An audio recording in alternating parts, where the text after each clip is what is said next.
They Mm. don't necessarily hate guns, they hate that you have guns, right? Oof. So, this is this is what it's all about because every time one of the legislators gets up in session and I'll use Washington as the example because I watch all the I watch all the testimony and all that kind of stuff.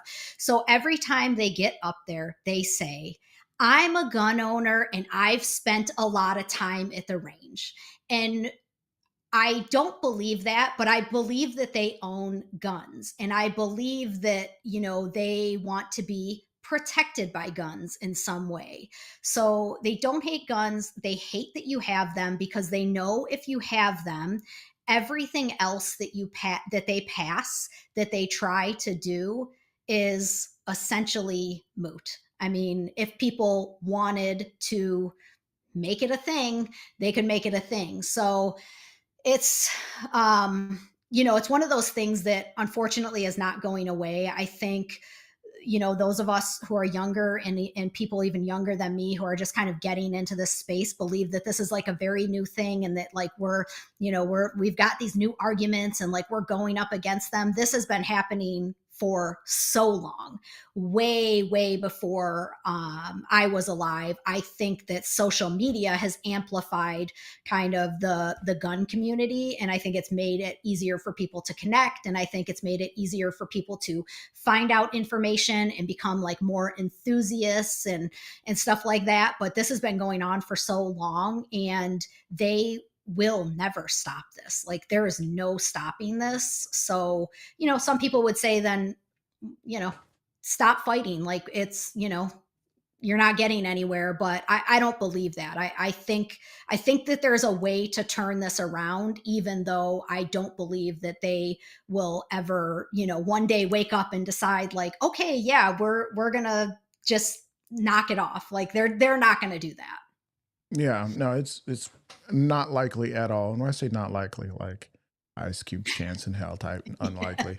Now, Exactly. my question is, what are some of the gun laws that are being, I guess, submitted and that you guys are working with? Like obviously, like 10-round mag limitations and assault weapons bans.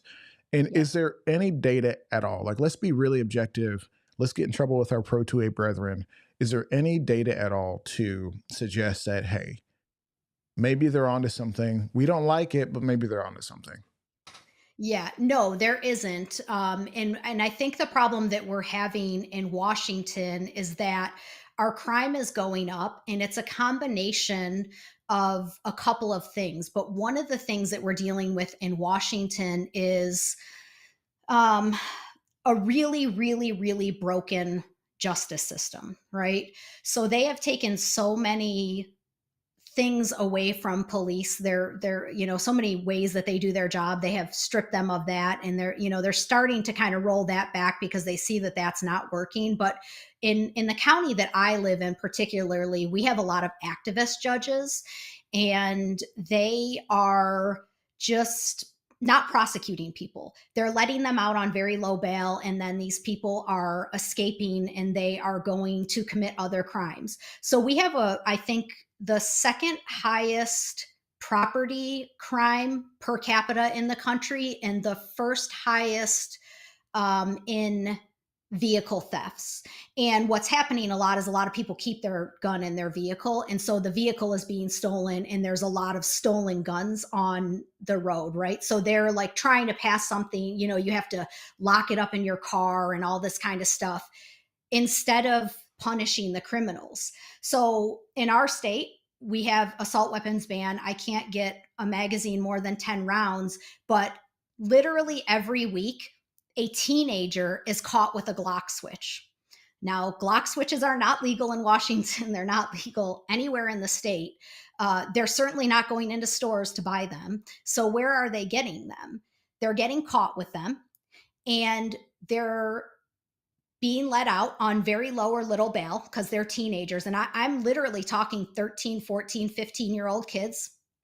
They're being let home to their parents who are the problem in the first place. Where were the parents? Yeah. And they're given ankle monitors, which they promptly cut off in the first day and go out and proceed to commit more devastating crime.